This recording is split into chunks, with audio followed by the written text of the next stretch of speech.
मुस्कुरा रहे थे अभी, क्योंकि आपने वाकई थोड़ा सा मनोरंजन तो किया हमारा। ये सर्वे देखिए, सर्वे अभय दुबे वाकई मनोरंजन के लिए होते हैं कई बार, मैं आपसे सहमत हूं इस पर। लेकिन आशुतोष, इसको देखिए, जैसे अभय दुबे कह रहे हैं ना कि छत्तीसगढ़ में तो देखिए हम सीरियसली लेंगे क्योंकि वहां तो हमारी लहर है, वहां प्रचंड बहुमत से जीतेंगे, और सारे सर्वे उसी तरफ इशारा कर रहे हैं।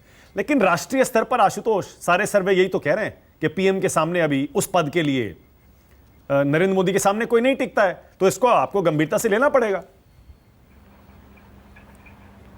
नहीं, सर्वे है तो सर्वे की अपनी एक ऑथेंटिसिटी होती है, लेकिन मई के महीने में सीएसडीएस का भी एक सर्वे आया था और उस सर्वे ने कहा था कि प्रधानमंत्री की लोकप्रियता 43% है, राहुल गांधी की 27% है। तो अब आप 71% को मानेंगे या 43% को मानेंगे, भी तो डिबेट का विषय हो सकता है ना। हाँ। तो हम उस पर नहीं जाते, क्योंकि मैं तो पिछले करीब 20-25 साल सर्वे देख ही रहा हूं। जब आई.के. गुजराल प्राइम मिनिस्टर थे तो उनको भी अगर आप सवाल पूछते थे तो लोग उनको भी अप्रूवल रेटिंग बहुत अच्छी देते थे। तो क्या वो देश के बड़े लोकप्रिय नेता थे? इसमें कोई दो राय नहीं कि नरेंद्र मोदी जी देश के सबसे लोकप्रिय नेता है, इसमें कोई दो राय नहीं। जो इसको नकारेगा वो सच्चाई को स्वीकार नहीं करेगा। लेकिन आज की तारीख में खबर यह नहीं कि नरेंद्र मोदी की लोकप्रियता कितनी है।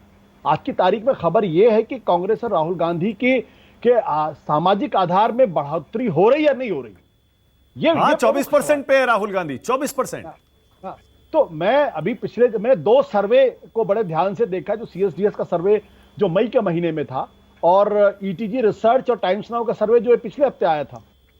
दोनों सर्वे इस बात को दिखा रहे हैं कि कांग्रेस पार्टी को लेकर लोगों के अंदर उत्साह में बढ़ोतरी हुई है, राहुल गांधी की स्वीकारोक्ति बढ़ी है और एनडीए बनने और इंडिया बनने के बाद एनडीए और इंडिया के बीच का जो लड़ाई है वो क्लोज हुई है। अब ईटीजी रिसर्च और टाइम्स नाउ सर्वे ये कहता है कि 42.6% वोट आज की तारीख में एनडीए को मिल रहे हैं और इंडिया गठबंधन को 40.20। ये भी एक डेटा है और उसमें अगर आप बीआरएस को जोड़ लें 1.15, तो एनडीए और इंडिया के बीच का जो वोटों का शेयर है उसमें 1.25 का फर्क पड़ जाता है। अब इतना अगर क्लोज हो रहा है जबकि अभी कैंपेन शुरू नहीं हुआ है, तो बीजेपी वाले कह सकते हैं प्रधानमंत्री भी कैंपेन में नहीं उतरे हैं, बिल्कुल सच बात है। लेकिन इंडिया भी कह सकता है कि अभी हमने तो अपना विजन डॉक्यूमेंट भी फाइनल नहीं किया और हमने अपना नेता भी तय नहीं किया है, हम भी कैंपेनिंग करेंगे। तो जब पीस टाइम में जब आपने वो जो 42 और 40% वाला डेटा बताया ना, उसमें सीटों का आंकड़ा भी बताइए, क्योंकि वो आधी खबर है। पूरी खबर यह है कि उसमें 325 तक बीजेपी जा सकती है। वही एनडीए मानक मैं सीटों के आकलन को लेकर मैं उतना ज्यादा गंभीरता के साथ कभी नहीं बात करता, हालांकि मैं कभी ऑथेंटिसिटी को क्वेश्चन नहीं। कारण क्या है? हाँ। कारण यह है कि इस देश के अंदर 2 सबसे बड़े सफोलॉजिस्ट है, प्रणव राय और योगेंद्र यादव।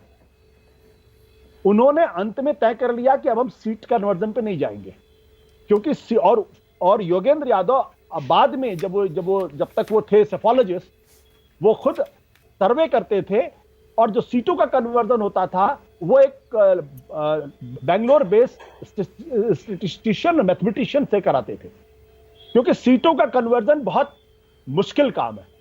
तो मैं ये नहीं कहूंगा कि इनके आंकड़े सही नहीं, मैं बिल्कुल मानता हूं आंकड़े सही है। ओके। लेकिन अगर वोट शेयर में डिफरेंस सिर्फ 1.25 का बचता है तो इसका मतलब क्लोज कॉन्टेस्ट है। ओके। और क्लोज कॉन्टेस्ट का मतलब यह भी हो सकता है कि किसी एक को 300 सीटें मिल जाए, और मैं मानता हूं कि आज की तारीख में एनडीए को बढ़ा, तो इसमें कोई दो राय नहीं। Okay, Vinod Agnihotri on record कहता हूं इस बात। ओके विनोद जी,